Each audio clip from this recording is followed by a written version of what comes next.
अमरीका की ईरान से हार, आलमी अदालत इंसाफ का तेहरान हुकूमत के हक में अहम फैसला। ईरान के $2 अरब के असासे मुंजमद करने के हवाले से अमरीकी मौक़िफ़ मुस्तरद कर दिया। तफसीलात देखिए हैग से डॉक्टर कामरान की इस रिपोर्ट में। ईरान के मुंजमद शुदा असासों का मामला। आलमी अदालत इंसाफ ने अमरीकी मौक़िफ़ मुस्तरद करते हुए ईरान के हक में फैसला सुना दिया। अदालत ने कहा है कि वाशिंगटन अगली तारीखों में मुकम्मल समाअत का हक रखता है, जिसमें वो तेहरान को रकम की वापसी का फैसला करे। 92 न्यूज से गुफ्तगू में ईरानी लीगल टीम के सरबराह मोहसिन मुहिब्बा ने फैसले को बड़ी कामयाबी करार दिया है। Today the court was in session for delivering the judgment on the United States objections on the jurisdiction of the court, and out of the 4 objections made by United States, the court rejected 3 of them, and one of them of course was upheld. So the court is now preparing to enter into the merits.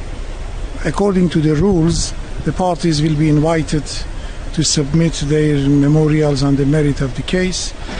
And well, so far I think that we achieved a good result out of this case against the United States because of the violation of the Treaty of Amity. Of course, you know that the United States has withdrawn from the treaty just recently after the court order on the reimposition of the sanctions. But as you heard from the court, it does not affect the validity of Iran case, and it has nothing to do with the outcome of the case as well.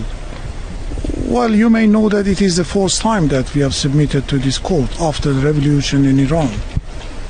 And well, it's quite, to me, it's a mentionable success for the Iranian legal team, composing of very famous professors of international law, both Iranian and foreigners. Iran पर 1983 में बेबरूत में अमरीकी अड्डे पर हमले का इल्जाम था। 2016 में अमरीकी सुप्रीम कोर्ट ने ईरान के $2 अरब के असासे मुंजमद करने का हुक्म दिया था।